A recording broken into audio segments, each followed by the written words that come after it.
Alhamdulillahilladzi hadana lihada wa ma kunna linahtadiya laula an hadana Allah. Ashhadu an la ilaha illallah wahdahu la syarika lah wa ashhadu anna Muhammadan abduhu wa rasuluhu la nabiyya ba'dah. Ibu bapak jamaah zuhur yang dimuliakan Allah, kembali kita ucapkan puji dan syukur kehadirat Allah Subhanahu wa taala.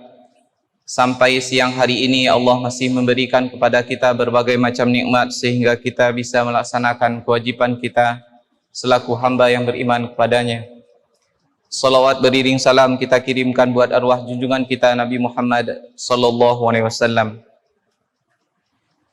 Allah Subhanahu wa taala berfirman sebanyak 3 kali di dalam Al-Qur'an yang berbunyi kullu nafsin dha'iqatul maut. Setiap yang bernyawa pasti merasakan kematian. Pertama sekali Allah menyampaikannya di dalam surah Ali Imran ayat 185. Yang kedua di dalam surah Al-Anbiya ayat 35. Kemudian Al-Ankabut ayat 57. 3 kali Allah menyampaikan hal tersebut. Kemudian di dalam ayat yang lain Allah mengatakan waja'at sakratul mauti bil haq. Sungguh betul-betul sakaratul maut itu akan datang. Di dalam surah Jumu'ah ayat 8 Allah mengatakan qul innal mautal ladzi tafirruna minhu fa innahu mulaqikum. Katakanlah sesungguhnya kematian yang kalian lari darinya, maka sungguh-sungguh betul dia akan menemui kalian. Kemudian di dalam surah Al-Mu'minun setelah Allah menceritakan tentang proses penciptaan manusia, Allah mengatakan summa innakum ba'da dzalika lamayyitun. Kemudian sesungguhnya kalian setelah hidup itu betul-betul pasti akan mati. Di dalam surah Al-Munafiqun ayat terakhir ayat ke-11 Allah mengatakan walay yu'akhirallahu nafsan idza jaa ajaluha. Sekali-kali Allah tidak akan mengakhirkan, menunda suatu jiwa apabila sudah datang ajalnya. Ibu bapak jamaah salat zuhur yang dimuliakan Allah, banyak ayat Al-Qur'an yang menceritakan tentang kematian sebagaimana yang sudah kita sampaikan tadi. Bahkan ada lagi ayat selain itu yang memastikan kepada kita bahwa kematian itu pasti datang. Menurut ahli bahasa Arab, apabila orang yang kita ajak berbicara itu tidak meyakini apa yang kita sampaikan, maka kita ulang-ulang menyampaikannya, memastikannya. Kemudian kalau tidak cukup juga kita pakai taukid, namanya penguat kata-kata dengan kalimat sesungguhnya, betul-betul. Maka di dalam ayat tadi kita sudah mendapatkan hal tersebut. Lalu kita sekarang bertanya, adakah di antara kita yang meragukan bahwa kematian itu tidak akan mendatangi dia? Adakah di antara kita yang ragu bahwa dia akan mati? Dia yakin bahwa dia akan hidup selama-lamanya? Pasti kita menjawabnya tidak ada seorang pun yang meyakini atau tidak ada seorang pun yang ragu bahwa suatu saat dia akan pasti mati.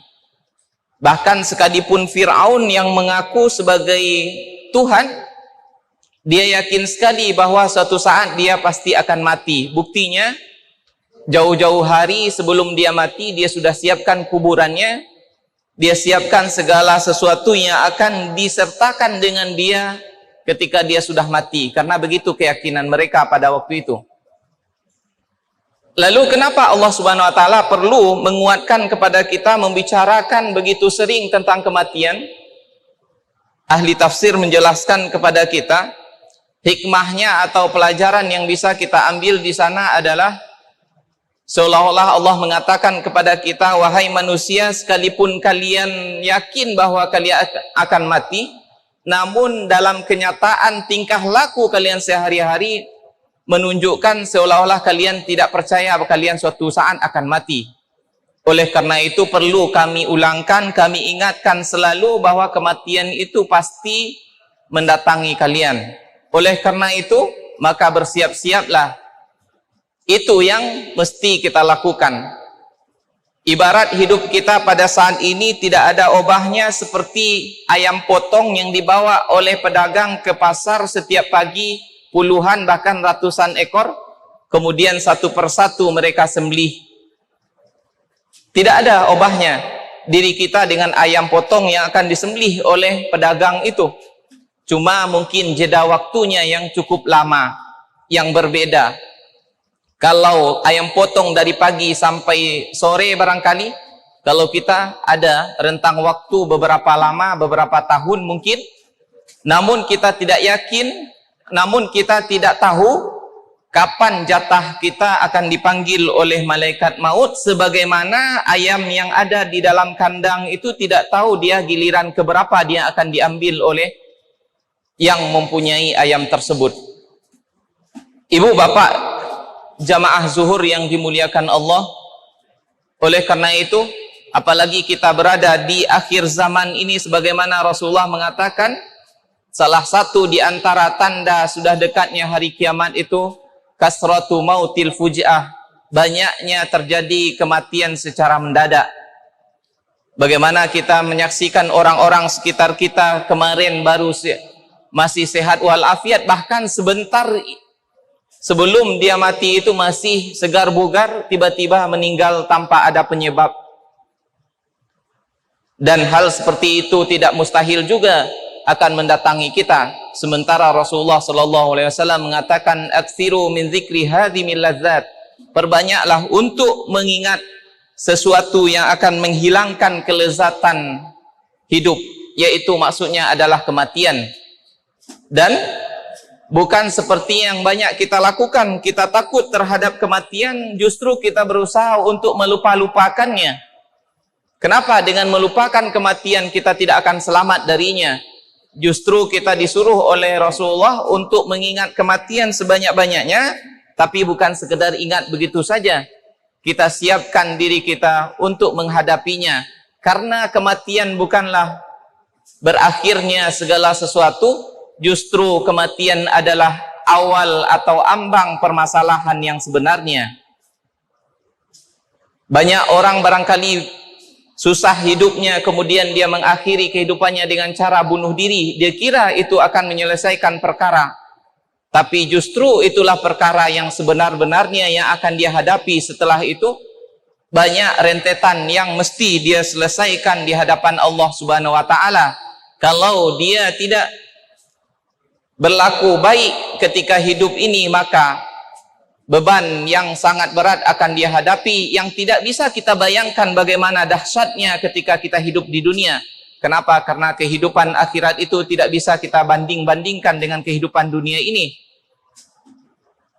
Oleh karena itu, kita perbanyak untuk mengingat kematian sebagaimana yang diperintahkan oleh Rasulullah SAW, dan yang lebih penting daripada itu, kita hadapi, kita ingat kematian itu dengan cara mempersiapkan diri untuk menghadapinya. Yang pertama sekali dengan bertaubat terhadap kesalahan-kesalahan yang sudah kita lakukan. Kemudian membekali diri kita dengan amal ibadah ketaatan, sehingga Allah Subhanahu wa Ta'ala redha kepada kita ketika kita dijemput oleh malaikat maut. Aqulu qawli hadza wa astaghfirullah li wa lakum. Subhanakallahumma wa bihamdika asyhadu an la ilaha illa anta astaghfiruka wa atubu ilaik. Assalamualaikum warahmatullahi wabarakatuh.